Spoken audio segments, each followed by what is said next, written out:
It made sense for the transition last year in 2024, but he recognized that it was my time to step into this role and finding new ways to be innovative, new technologies, new systems, new structures to help serve our customers in ways that they've never experienced, to really provide a customer experience that is unlike any other.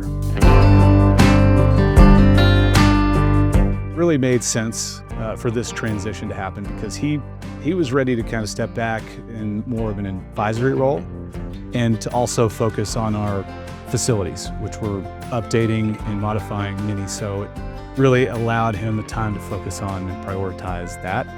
And also we both recognized that it's just time. We both felt ready for these new roles, and it felt good to make that transition. Working with Bub has taught me that, first of all, that he can handle the situation.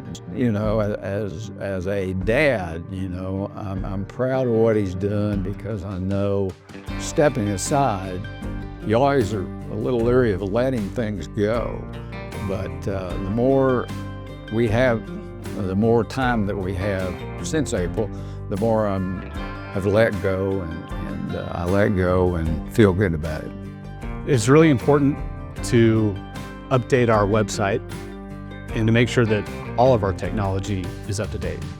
We're in a technology age to where so many things are facilitated through our website, and that we want to make sure that we're current and that we can adapt with it. Changing world, technology is changing, so we keep up with that, and that with our culture, they know in the future that we're going to continue to do that. It's all about the customer experience. I mean, that was really the idea with going through a lot of this brand refresh and revamp, was to really define our core values in the Yellowhouse Way to get to that customer experience.